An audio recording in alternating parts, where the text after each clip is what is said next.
पीर फकीर तो माँ बाप होते हैं, माँ बाप से जो मर्जी बात करते रहो, लेकिन अगर आप ये कहते हो कि भाई मेरी बीमारी ठीक नहीं हो रही, या मेरे घर की बीमारियां जा नहीं रही, या मेरे घर में बरकतें नहीं आ रही, या इस तरह की बातें करते हो कि मुझे वो खुशी नहीं परमानेंट नहीं रहती, तो इसके लिए आप दोषी हैं, ना कि गुरु पीर फकीर। आप सवालों का जवाब दीजिए। क्या घंटा सुबह शाम सुमरण करते हैं? क्या 100% वचनों पे अमल करते हैं? क्या सत्संग में कई बातों पे अमल करके चलते हैं? क्या महीने में कोई 5-7 दिन सेवा के लिए निकालते हैं? क्या तन मन धन से दीन दुखियों की मदद करते हैं? क्या किसी भूखे को खाना जाके खिलाया है? क्या किसी कांपते हुए को कपड़ा ओढ़ाया है? क्या जो वचन आप इंसान बन गए हैं 45-47 नियम, क्या उन पे हर महीने फूल चढ़ाया है? आप देखेंगे तो ज्यादातर बारे में ना ही आएगा, कहीं कहीं हां आएगा। सबसे बड़ी चीज दृढ़ यकीन तभी आता है अपने सतगुरु मौला पे, जब आदमी कम से कम घंटा सुबह घंटा शाम सुमरन करे, सेवा करे, अपना काम भी मेहनत से करे और परहित परमार्थ भी मेहनत से करे, फिर दृढ़ यकीन आएगा। और जब दृढ़ यकीन आ गया, सतगुरु मौला ने तो गजब कर रखा, आपको इतनी छूटें दे रखी हैं, दृढ़ यकीन आया नहीं कि अंदर से नूरानी झलक दिखाया नहीं, और अपने आप ही सुमन चलने लग जाता है, फिर करने की जरूरत नहीं पड़ती। यहां बैठे शुरू हो गया, यहां बैठे शुरू हो गया, और फिर जो नजारे मिलते हैं, जो लज्जतें मिलती हैं, वो कल्पना से परे हैं। तो भाई, अगर आप अपने कर्म कटवाना चाहते हो, अगर आप परमानंद हासिल करना चाहते हो, तो सुमन के पक्के बनो ना।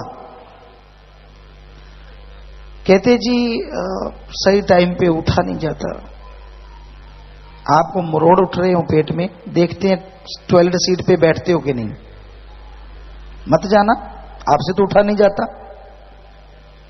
भागोगे क्योंकि बिस्तर खराब हो गया, धोना खुद को पड़ेगा।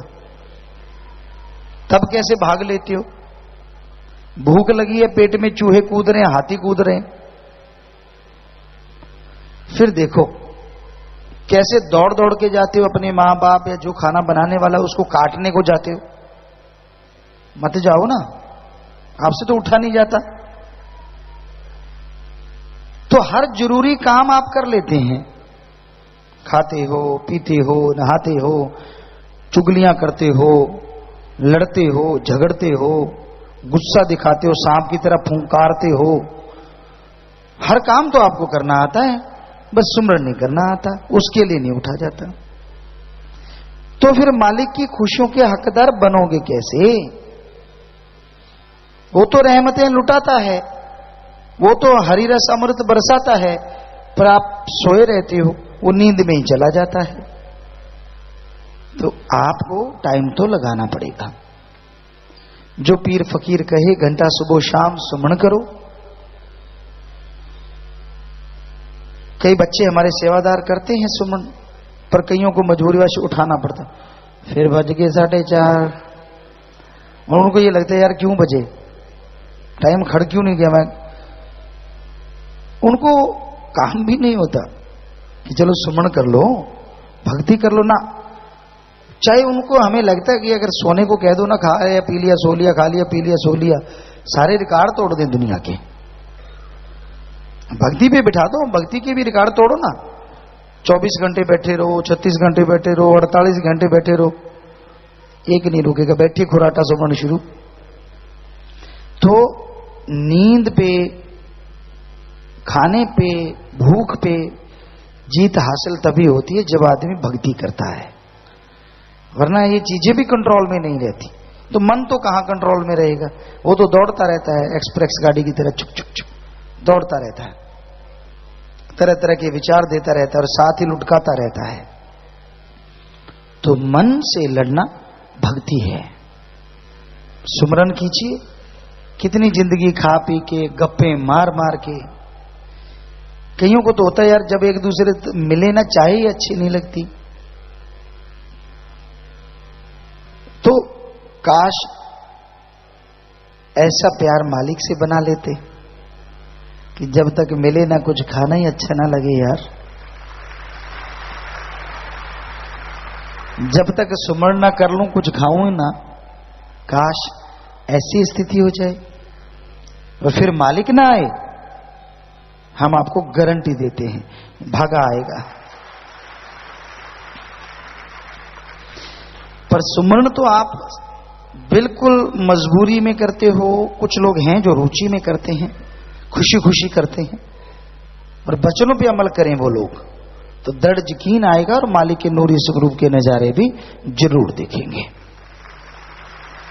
तो प्यारे साथ संगतियों, सुमरन करना, सेवा करना जब आदमी बंद करता है तो समझ लो उसका मन, वैसे मन अगर पंजाबी में कहे तो 40 किलो को कहते हैं, मन पकेदा, पर फिर ये मन पकेदा नहीं, टन पकेदा हो जाता है। पता नहीं कितना हैवी हो जाता है ये। तो आप सिमरन क्यों छोड़ते हैं? आप सेवा क्यों छोड़ते हैं? मत छोड़िए, सेवा कीजिए, सुमरन कीजिए, भक्ति कीजिए और सबका भला मांगिए, अपना कर्तव्य का निर्वाह कीजिए। जो घर परिवार में आपका कर्तव्य बनता है, कमाइए, मेहनत कीजिए, तभी मालिक उनमें बरकतें डालेंगे, तभी बाहर भी खुशियां और अंदर भी खुशियां आप ले सकेंगे। तो प्यारे साथ